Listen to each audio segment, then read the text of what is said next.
In lesson 3, we talk about drinking water.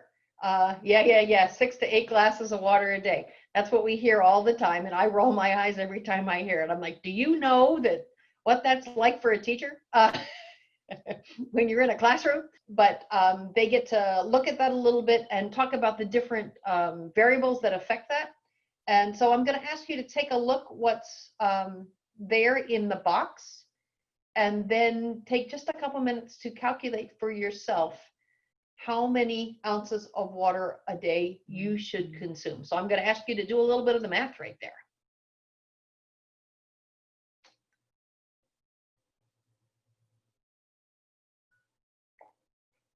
Somehow I got really thirsty when I was talking about this, and I happen to have a glass of water right here.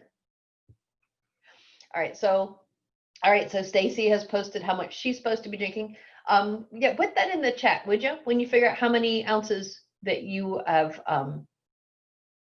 that you calculate that you're supposed to be drinking.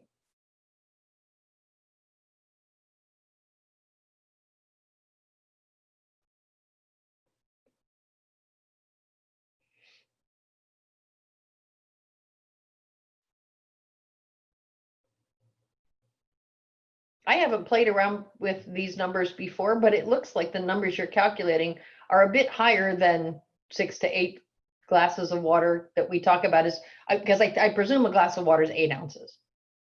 So looks like it's a little bit higher. Okay, so then I'm going to ask you, would you go to the participants and how are you doing on that? Give me a thumbs up or a thumbs down. How are you doing on the drinking and the amount of water that they say you should be? And we're not judging, we're just looking at testing our model a little bit. So thumbs up or thumbs down, how are you doing on your water intake according to this particular model?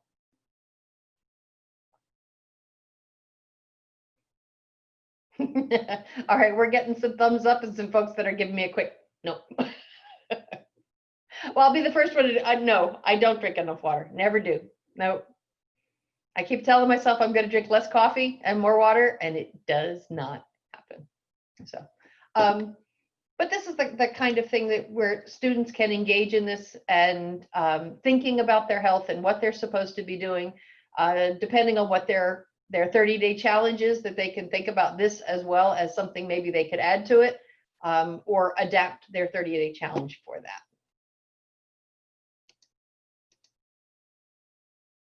All right, and in lesson 4, we stick with the beverage routine, beverage theme here, and take a look at just some calorie counts and sugar counts and things like that. These come from something called Chewable Math by Fawn Nguyen, and you may or may not be familiar with her work, but she is the ducks that we did earlier, and I believe the stairs to stairs, they're both Fawn's activities. She has something like 380 visual patterns that she has created on a free website. So if you ever want to come up with things like that for students, she's a great one to search for, that she calls them visual patterns. But then her latest project is Chewable Math. So it's based around food. And she has about 40 different sets like this where students can dive in on this.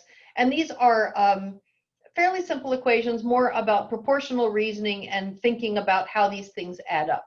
So it goes with the spirit of the module. And it's just, that's the launch. And then the activity in this is Ivy Smith Grows Up. What it does is it looks at children's growth curves.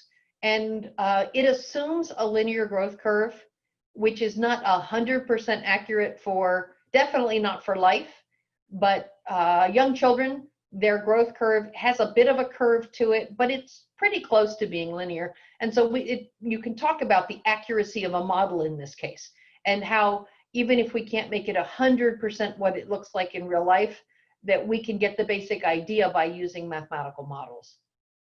So students compare estimates to a real growth chart. They take a look at what the actual growth charts that doctors look like, and do some modeling there. So it's a really good opportunity for students to do modeling in a simple enough format that it's not overwhelming to them, and it reinforces linear functions as well.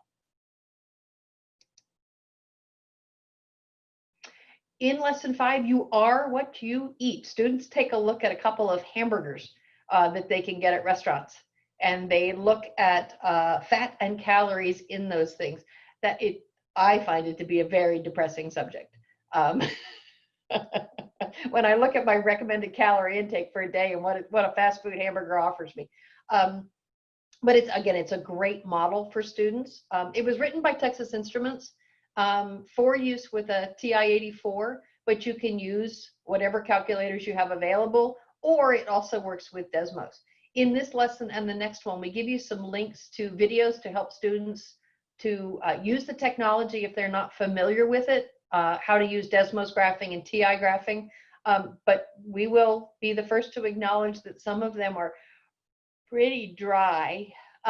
So whatever technology your students are using, maybe it's a good idea if you suffer through the dry videos and then you create something yourself for your students. There is no question that if you create videos for your students, they will be much more interesting to your students than some of the things that are available on YouTube or elsewhere on the internet. And also, you can make them exactly what you need them to be. So quick videos. And I'll talk some more about how you can do those sort of things in the blended learning session on Thursday. The last lesson in Health Topic 1 is called the Vitruvian Man, and it takes a look at height versus wingspan.